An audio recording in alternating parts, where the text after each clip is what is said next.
Ladies and gentlemen, boys and girls, children of all ages, welcome to the Super Bowl edition of Robert Sports Show. Super Bowl 49 preview and picks. It's here, ladies and gentlemen. I believe it's 10 days away. It would be 2 weeks this past Sunday till Super Bowl 49. Figured I'd get this video out there early. I know there's going to be a lot of people doing videos for the Super Bowl, so I figured I'd try to get one of the first ones out there. Alright, as we know, we have the Seattle Seahawks versus the New England Patriots from Glendale, Arizona, University of Phoenix. Current line on this, which obviously the line being so far out, almost 2 weeks till the Super Bowl, the line will change. Currently, it's New England favored by 1.5 with a point spread of 49. Let's break down these two teams, shall we? First, let's break down the coaches. We have Pete Carroll versus Bill Belichick. Pete Carroll overall NFL record of 83-61 for a 576 winning percentage. Bill Belichick is 200 wins and 106 losses. Bill Belichick currently ranks 10th all-time in NFL head coach victories. A career winning percentage of 654. With Seattle, Pete Carroll has 50 wins and 30 losses in 5 seasons with a 625 winning percentage. In 15 seasons in New England, Bill Belichick is 175-65 with a 729 winning percentage, which is absolutely amazing. In this era of football of teams changing and rolling over, that Bill Belichick's able to make the playoffs 14 of 15 years, 14 years straight. He's made the playoffs with that team. They both have come this far with controversy. Pete Carroll, as head coach of the University of Southern California, USC, in the 04-05 season, had to forfeit a national championship due to recruiting violations and the boosters giving Reggie Bush money. He said in a press conference that had nothing to do with him leaving USC and going to the NFL. Bullshit, because USC was on sanctions for like 2 years, I believe it was. They couldn't play in the bowl game. So yeah, that had everything to do with it. Bill Belichick, obviously, as everyone knows, back in 2007, he was fined for the Spygate allegations and him taping the opposing team's defense during practice. At that time, he was leveled the biggest fine ever to a head coach. Lost the first round draft pick over it. I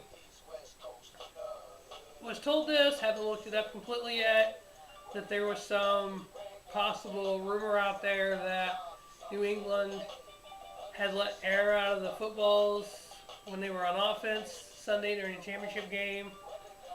The league was supposed to be looking into it, and if found guilty, obviously they would get fined again, just like Spygate, and lose a draft pick. Obviously, Bill Belichick likes to skirt the rules a little bit, likes to basically cheat to a point. As we all know, the divisional series, having the 4 offensive linemen and having the running back going in as an eligible receiver, but yet they had a lineman as an eligible receiver and they threw it at him.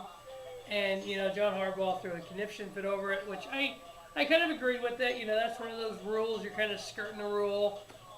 Belichick has been known for that. Always trying to do what he can to skirt the rules and not get caught. Been caught with Spygate. Obviously Spygate probably went back to 2001 when they beat the St. Louis Rams in the Super Bowl. There was rumors of that possibly being them knowing the Rams signals at the time. Who knows how long it went on for? Who knows if it's still going on? But these two teams, Pete Carroll, obviously last year Super Bowl champion, his second Super Bowl. He's 1-0 with Seattle. Bill Belichick, it's his 6th Super Bowl with New England. He is 3-2. All 6 of his Super Bowls now would have Tom Brady as the starting quarterback. Last year's Super Bowl, as we all know, Seattle won 43-8. One of the keys to that was time of possession, which Seattle won. Seattle had a defensive touchdown, they had a special teams touchdown, and then 3 offensive touchdowns. I note that because we know the defense is just as good. The Legion of Boom, they call themselves. But you know what? That special team touchdown was done by Percy Harvin, who's no longer in Seattle. I think Bill Belichick can out-coach Pete Carroll. Last year, the fact that Seattle put up 43 points, that was the most in the Super Bowl since Super Bowl 37 of the Tampa Bay Buccaneers. This will be the second game, Super Bowl game played at the University of Phoenix in Glendale, Arizona. Patriots have won them both. The Patriots won 3 out of 4 Super Bowls in the 01-04 era. All time, these two teams versus each other, they were 8-8. Seattle has scored 295 points, and New England has scored 321 points. So let's break down these offense and defense. As we all know, Seattle is a defensive juggernaut almost, and the Patriots is just a throw it downfield, let it fly type of offense. Offense wins games, defense wins championships. If you look at all the great Super Bowl champions, defense, defense, defense. Let's go last year, Super Bowl 48, Seattle. We go to Baltimore a few years ago, defense. Trent Dilfer was their quarterback. So you don't have to have a high-flying offense to win a Super Bowl. Well, let's break down these two teams. This year, on offense, Seattle has held the ball 32 minutes and 22 seconds on the average. New England's held the ball 29 minutes and 40 seconds. The main key to that time of possession is the running game. Seattle has averaged 170.6 rushing yards a game, which is number 1 in the NFL, while the Patriots average 107.9, which is 18th in the NFL.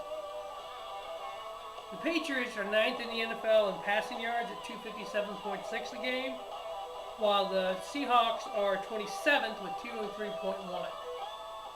Total yards, they're pretty equal. Seattle's 9th. New England's 11th. Seattle has 375.8. New England is 365.5. Points, fairly equal. The Seahawks have scored 394 points this year, 10th in the league, averaging 24.6 a game, while New England has scored 468 points, 4th most in the NFL, averaging 29.2 a game. In the playoffs, New England's averaging 40 a game, 40.0 a game, while Seattle's averaging only 29.5.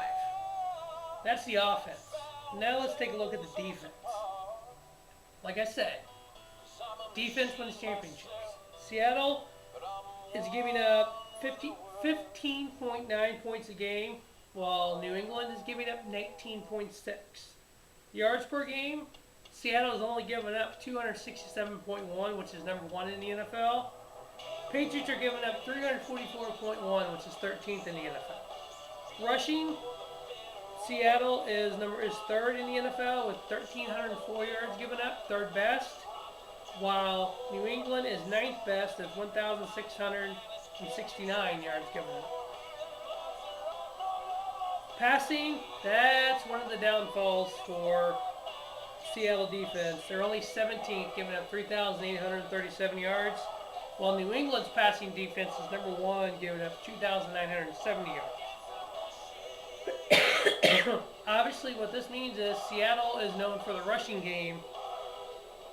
The rushing isn't as strong for the Patriots defense. When the Patriots are known for passing and Brady throwing it downfield, Seattle's defense secondary is only 17th versus the pass.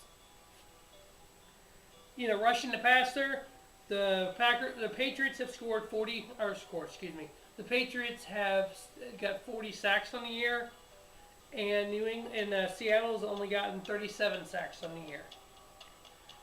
Obviously, these two teams have their own niche. When it comes to Seattle, it's run the ball, run the ball, run the ball. Oh yeah, play action, pass. The pistol offense by Russell Wilson, where he can break out in a run or he can throw. His main goal is to not win the game.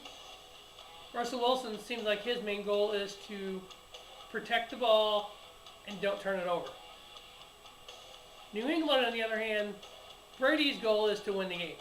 Brady is more of a down the field passer. He's going to, throw the ball 50 times if he has to, and we'll see what happens with the run. The one thing that's helping New England right now was LeGarrette Blount being as stout as he is right now. So my pick to win Super Bowl 49, New England, favored by 1.5. And the New England Patriots will be your Super Bowl 49 champions. As always, thanks for watching Robert Sports Show. Have a great evening.